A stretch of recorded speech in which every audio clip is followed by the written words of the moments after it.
talking about some before, during, and after strategies that can be used for reading in the art classroom. We'll begin by filling in a KWL chart. Then we'll go ahead and read the passage, and we'll teach students how to use the click and clunk technique to monitor their understanding of the passage. Then at the end of class, we'll fill out the last part of our chart, as well as have students fill out an exit slip summarizing the most important information that they learned from the book. So we'll begin by doing our chart. The K column is going to represent knowledge that we already know.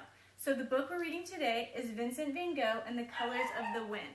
So what is some information that we already know about Vincent van Gogh and his art? He was Dutch. That's right, he was Dutch. He was from the Netherlands. What else? He was a painter. That's right, so he was a painter, specifically with oil paints. Let's come up with one more thing. Landscapes. He painted landscapes. That's right, so he was primarily a landscape artist. Okay, so our W column is going to be what we want to learn after reading the story. So what are some things that we hope to take away from this book? How did he learn to paint? Okay, how did he learn?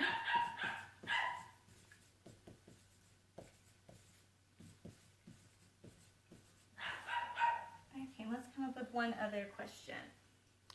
Was he successful as a painter? Okay, so was he successful?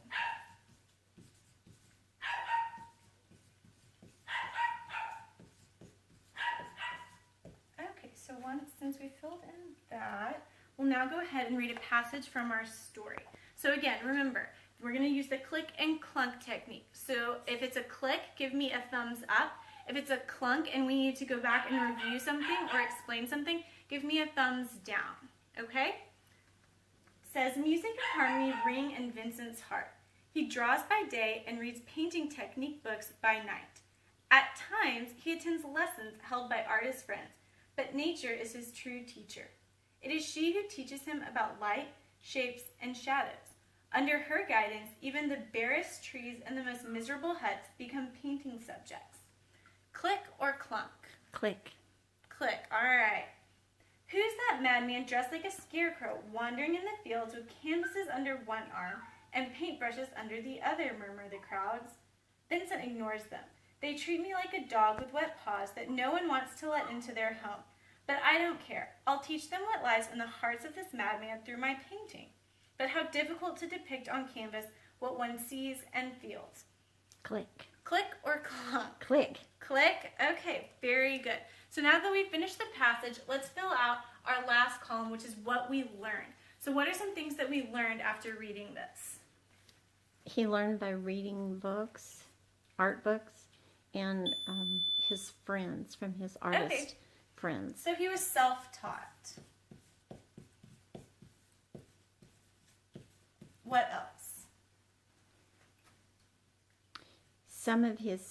Some people thought he might be a little crazy. That's right. So he was a bit of an outcast among his community, which had a direct impact on the artwork that he was producing. And let's come up with one more thing. What was maybe an inspiration of his? Oh, nature. That's right. Nature was his inspiration.